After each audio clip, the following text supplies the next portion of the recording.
Welcome, everyone, to our next episode of Agents of AI. I am your host, Peter Stubbe, community leader and community founder for Capto.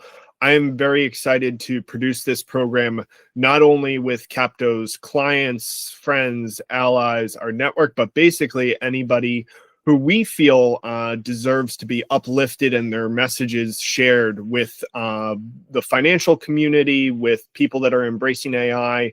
This is really a great opportunity for us to bring to light real practitioners and people that are being successful with implementing AI within their organizations or for other organizations. With that said, I am very, very excited to have what I think is the first time somebody has used this avatar, so I'm smiling especially wide. Allow me to introduce the CFO Wizard. He is going to share a little bit more about himself, and then we'll get into our routine line of questioning. CFO Wizard, if you can share a little bit more about who you are, maybe where you're from, some hints for the audience to guess who you might be, but please, again, don't reveal your actual name or where you work. Go ahead. Hello, guys. Hello, Peter. Thanks for the invitation. Lovely to be here. Always happy to speak about finance. AI finance, digital finance, it's all the future, and we're building the future. I'm in Bulgaria at the moment right now. By a little hint, I haven't been living here for that long, because I've been living around the place as well. Finance is my passion, together with international expansion and business development, and I've been with the field for kind of 20 plus years now, I would say. So fairly big experience around it. What I would like to talk about it really is how I see finance changing, moving forward, with or without AI. Finance for the last good 15 years, I would say. But what's really exciting for me is, like, with AI, now we can have much bigger predictability about financial processes, as well as we can be much more valuable for the actual business owners, how they can run the companies better. And that's kind of a pretty much my mission with my latest venture, which kind of I will reveal at the end, but I will lead you to step by step so you get a better understanding. Very, very good. And great job, CFO Wizard, of not revealing yourself, but revealing some great hints. And really excited to have another person like yourself with so many years of financial experience, but acknowledges that the financial world is changing. You've already touched upon something that consistently comes up and consistently we see within our network, is that more and more is being placed in the hands of the CFO in the financial department. And that's because of the power that they have now with additional tools like AI, detailed analytics, all the things that have come leading up to this date and continue to be placed in the hands of the financial department. So before we get into those things, let's talk a little bit just about, you've been in the financial space for 20 plus years. You're obviously very enthusiastic about it. Where does that enthusiasm come from? Like, what keeps you coming back to the CFO role, or what keeps you coming back to the financial department? What are the things that, I guess, motivate you as a financial leader? Yeah. I haven't been financial leader kind of throughout my career. I've been in and out in finance for some time, but what I was always passionate about is kind of to reveal the real financial function value, because usually financial function is quite kind of can be looked at kind of a background function and underappreciated one way or the other, but at the same time it's absolutely key for kind of helping the companies develop in the right way, make the best decisions. And so I always wanted kind of to promote the finance in its function kind of to the forefront of the decision making, seeing a very clear way to contribute to the growth of the company, specifically scaling companies as well, which they take a lot of financial risks and they operate in very complex environments. Within the right financial advice, they can do they can excel and scale faster. And without the right financial advice, they can struggle and face numerous challenges which can be avoided. So pretty much my focus always been in helping businesses to grow. And I see the power of well-utilized finance function to do that. Excellent. Excellent. And I think you may have even answered, like, what is the typical follow-up question that we have to that, which is, what do you feel is one of the main things that's underappreciated about the financial department. And I think you've already hit on this common thread of just it is being the hub or the center of decision making for organizations, and how especially important that is for, let's call them risk-taking organizations or scaling organizations.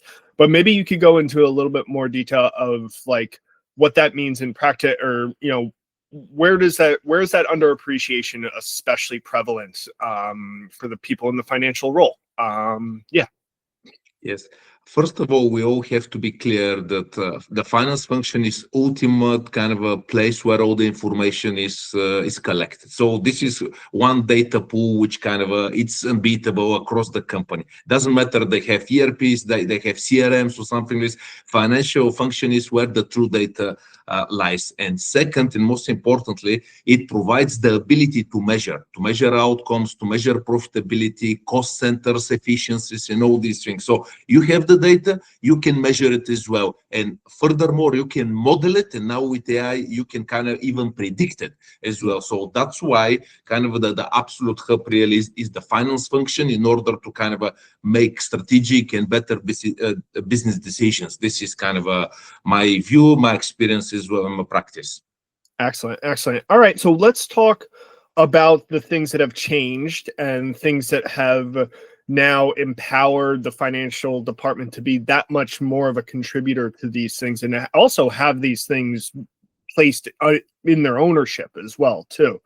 Talking about AI, the namesake of our program here, can you think back to some of the early use cases or some of the ways that you got involved as a financial professional using AI? And the reason that we ask this question is so that it could be a little bit inspirational for people that are behind you in their trajectory of adopting it. So think about that. And what are some of the things that come to mind as the first things that you did as a financial professional when leveraging AI? Yeah. Yeah, I can say that this kind of dates maybe kind of a few years back, when kind of the first kind of GPTs were becoming a bit more common.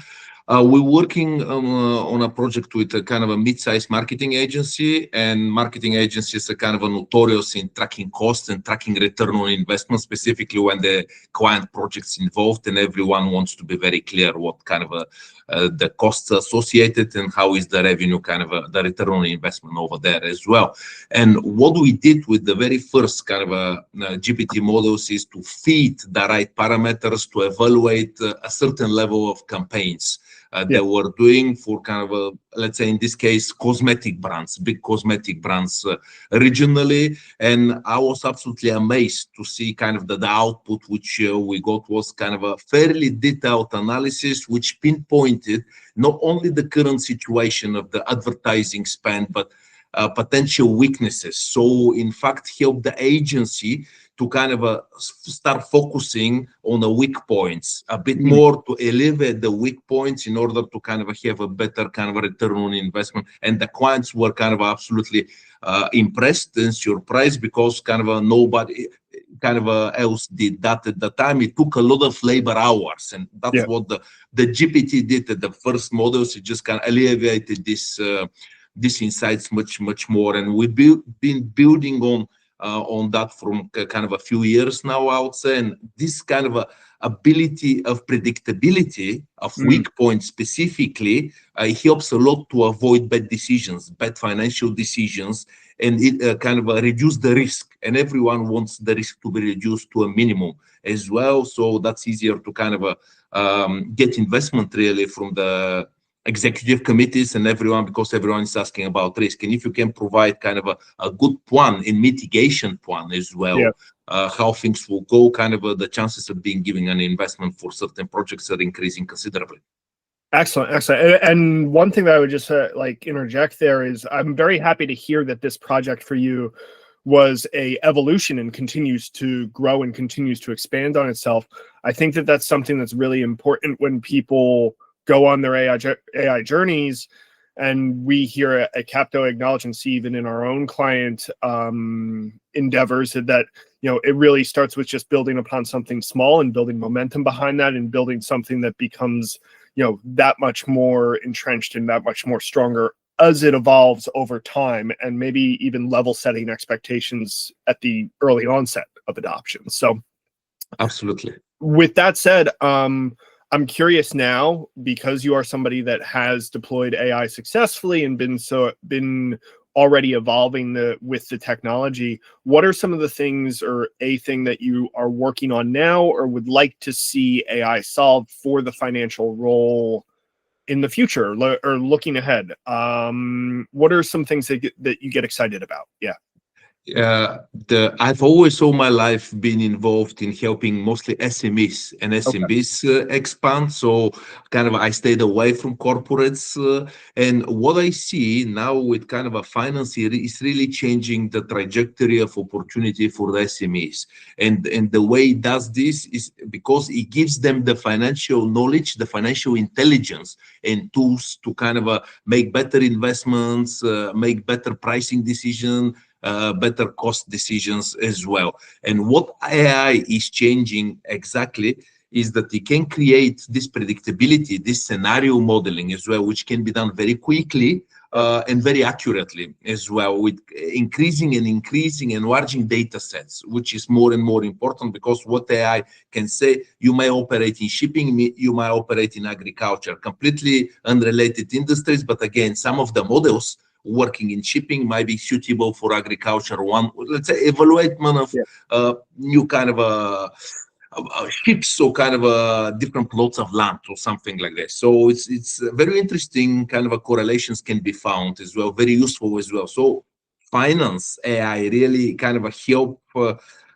utilize sometimes even edge cases Okay. for the bigger kind of a benefit of the SMEs, knowledge and experience, which is not widely available and is very expensive. Because if you ask consultants for specific knowledge, they might cost you thousands of dollars or euros per day, easy. So in this kind of you have it at your fingertips, and it's much more kind of available. And I'm working kind of on a solution here. It's not just me, kind of the team, kind of who can kind of create this digital CFO advisory specifically for SMEs, which we believe will be extremely helpful and will be much more affordable than actually employing the CFOs, and will help SMEs just develop better, develop faster, and develop safer, I would say, as well, specifically in today's very kind of unknown economic climates, and everything is very fluid. So you need to be aware, you need to have your finger on the pulse all the time. Yeah. No, that's really exciting, and I'm really enthusiastic. I think it would warrant a whole separate discussion. We kind of put our toe in it of what this means for large consultancies and the value that they bring to organizations versus, more nimble ones, and the ability to deliver actual solutions of value versus just strategic advice. So maybe I'll pause before going into a full rant there, but I think that this is just a super exciting time for SMEs. I think that they should not be intimidated by the use of AI in their organizations. This is a real opportunity to democratize access to technology. These things are, a lot of what they can do is really accessible at their fingertips or through a partner. So really excited to see us leveling the playing field with large corporations. It's just nothing that we've ever seen in our lives of, being able to compete with a large corporation. So with that said, we have one final question before we reveal your identity, CFO Wizard. And that would be, what do you have suggestions of resources, or maybe thought leaders to follow, or just general kind of like wrapping up advice that you would give to somebody who is looking to get more involved with AI, but needs to learn or needs to better understand what to do? Where would you tell them to go? Yeah. I would say that rather than kind of looking into thought leaders or kind of any research, kind of they really kind of look for similar companies than like theirs, and see how they transform with AI. And ideally, if I was kind of just starting with AI in finance, I'll kind of map out a very high level, simple processes I have, which kind of take time and effort. And I would say, is like, can I actually automate them? And I'll put all this transcript within kind of any LLM model, which is kind of you can get on a free version. That's no problem. And you'll be amazed. You'll be amazed when you can get out of it as well. And then once you get that, and you need to start delve further, or ideally involve people who are ahead of you in the journey and can advise you, not necessarily consultants or something. Can be kind of people from the business community. There is a lot of meetups and places where you can actually meet people who are happy to help you, no need to charge you and stuff like this. Picking up on your kind of a point about large consultancies, which they give you junior consultants for a very high price. We don't need that. But first and foremost, be curious. See what you need from your own kind of a day-to-day kind of activity. Ask the LLM. Just ask the LLM. Take the result, investigate further, and speak to the right people who can actually help you shape a vision. Once you have a vision, then kind of ideally you can start getting your team on the AI journey, or involve kind of external partners to help you with that. It's all kind of your call and stuff, but don't be afraid. Be curious, explore. That's great advice. And I will say this, especially here at Capto, but just in general, even from a personal perspective, I'm very happy to be speaking with a Bulgarian leader, somebody who has experience within the Bulgarian market.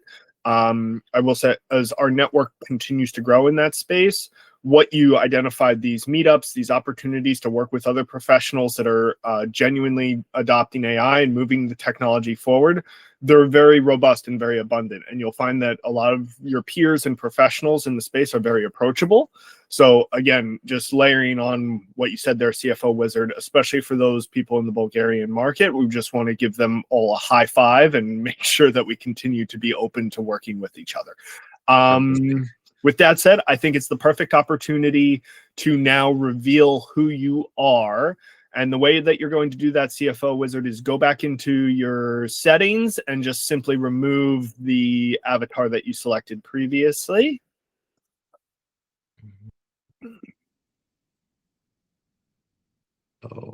Okay. Hello. There we are. Hello. We've Hello. made it a tradition that I don't say the person's name. I don't say where they were. You get that privilege, sir. Please go off and introduce yourself for those that couldn't guess over the course of the conversation. Yeah. Sure, guys. Pleasure. My name is Georgi Tonchev. I'm co-founder and CBDO of a fintech, Bulgarian-based, called My CFO. Hence the CFO Wizard title as well. So a little bit revealing. Yeah. Well, thank you so much, Georgi, for joining. We like a lot of things of what you just shared. Obviously, the insights were super helpful and I think super valuable for people that at all stages of their AI journey. You brought a lot of just practical wisdom to it. So we thank you for that. We encourage everybody to connect with you. We connect and also follow My CFO.